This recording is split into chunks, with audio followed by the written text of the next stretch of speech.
তো আজকে রাতে করছি চাউ। একদম গাজর জিনিসটাকে সুন্দর করে একদম দেখো ফ্রাই করে নিয়েছি।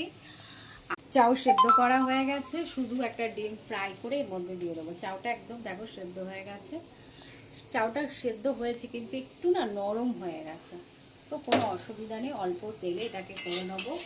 আর এবার কি করব, গাজর বিনসগুলোকে এই বাটির মধ্যে তুলে রাখবো। আর এই যে তুলে রাখলাম, আর দেখো কি সুন্দর তুলে রাখলাম। এই যে তুলে রেখে এবার ডিমটাকে ফ্রাই করার জন্য কড়াইটাকে ফাঁকা করতে হবে, তো ওই কারণে আমি এটাকে তুলে রাখলাম। ডিমটাকেও রেডি করে রেখেছি, এর মধ্যে দিয়ে দেবো সব অল্প তেলে। কড়াইতে আর তেল দেব না, একদম ডিমটা দিয়ে দিলাম। চাউ করতে একটু তেল লাগে, কিন্তু আমি অল্প তেলে করার চেষ্টা করি।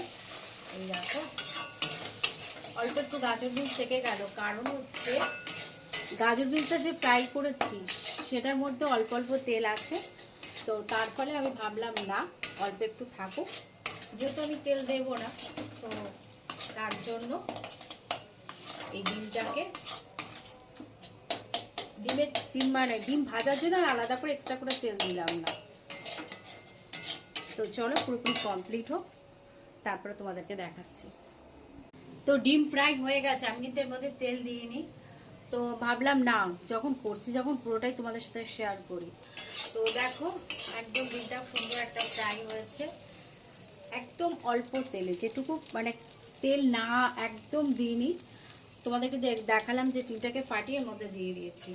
তো আমি যেহেতু একটুখানি মানে গ্যাসটা দেখো একদম অল্প ভাবে করে রেখেছি, তো এবার কি করব, চাউটাকে এর মধ্যে দিয়ে দেবো।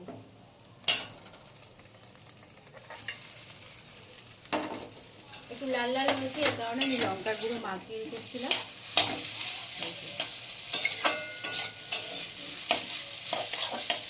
চাউতে সাধারণত তেল দিলে ভালো লাগে, কিন্তু আমি দিই।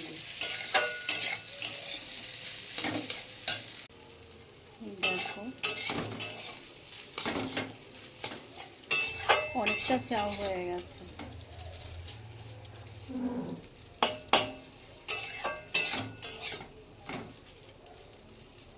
আর এগুলোকে একটুখানি এরকম করে করে দিতে হবে,